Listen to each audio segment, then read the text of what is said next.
Hi everyone, this is the UMIDIGI C2 Android smartphone. It is the cheapest Android 13 smartphone that you can find on Amazon at the time of this video. It costs $99 and it has many good specifications.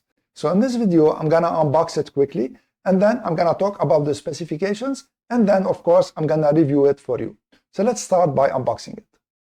This is a really nice box. So let's open it. This is the phone. It is really big.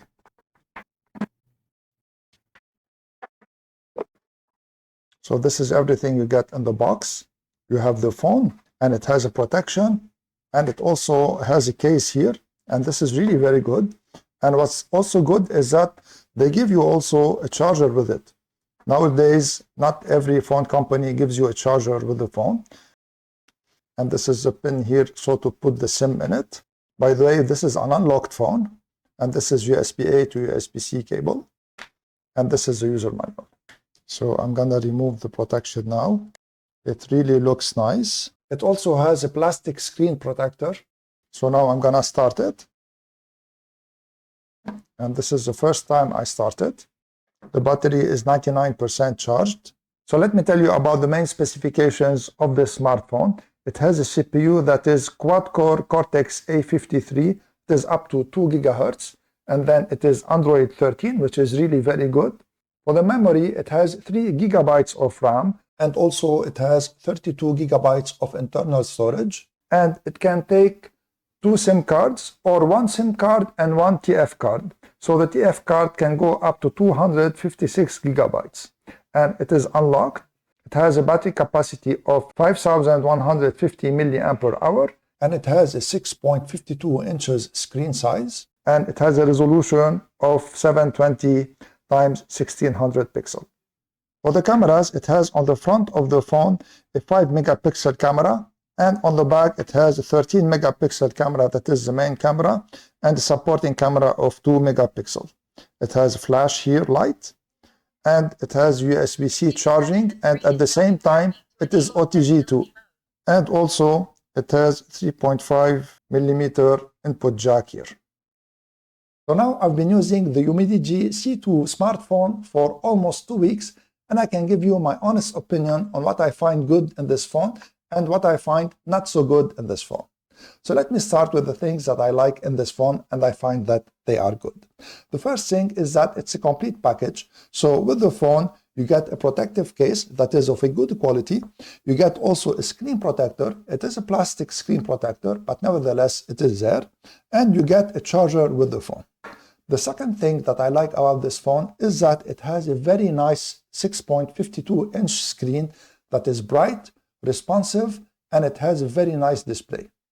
Now, the third thing I like about this phone is also that it can take 2 SIM cards. Now, these are all the things I like in this phone. Let me tell you now what I find not so good in this phone, and there are some things that are a deal breaker for me. I'm gonna start with the small things. So first, this phone cannot use a fast charger to charge. So you need to charge it with this charger that comes with it, or with another charger that provides 2.4 amps at the max. I tried it with many chargers that are fast chargers and it didn't charge. And it takes about 5.5 hours to fully charge, which is a very long time. What I also don't like about this phone is that its speaker sound is very low. So if you put it on speaker and you want to talk and there is like a small ambient noise, you cannot hear it anymore. So I kept the last thing that I don't like about this phone till the end, and it's a deal breaker for me. And it is that this phone is extremely slow. When I say extremely slow, I'm not exaggerating. So when you launch an app, it takes forever to launch. And like many times also, the app hangs. And it will give you a message on the screen that the app hanged and you need to close the app or wait for it. When you tap on wait, it doesn't like continue. It continues on the background, but you still have the message, and it is very annoying. And I tried it with my Android Auto in my car, and it was so slow that the Android Auto kept on disconnecting and the phone was giving messages, error messages, and all this kind of stuff. So this is a deal breaker for me. And I mean, UMIDIGI should review the CPU maybe and the performance of this phone So even though they are providing a budget phone that is at a very attractive price, I mean, this phone is not usable if you want to run like 2 apps on it or even a heavy app. So I'm going to give you an example. I have an iPhone that is SE Gen 2 that was released in 2020. So almost 4 years from the date of this video.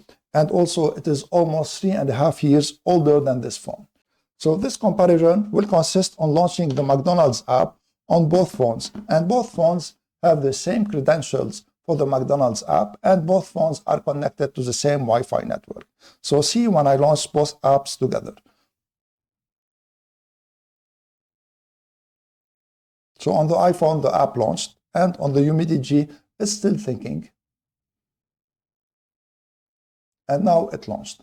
Now at the end, would I recommend this phone? If you're gonna use it only as a phone and for texting, it is a recommended phone. But if you wanna go any app, even the camera of this phone, I didn't talk about it because just to activate the camera and to take photos, it sometimes hangs. If you wanna switch between the front camera and the back camera, it takes forever. If you wanna switch from photo to video, it takes forever also to switch. And also sometimes it hangs. So if you want to use it as a phone and for texting, it's okay. But for any other usage, it is not a recommended phone. So that was my honest review about the UMIDIGI C2 smartphone. I hope that you liked this review and you found it useful. In case you did, please share it, subscribe to my channel, and give this video a thumbs up. I would really appreciate it. I'm Eloy from Knowledge Sharing Tech. See you in the next video.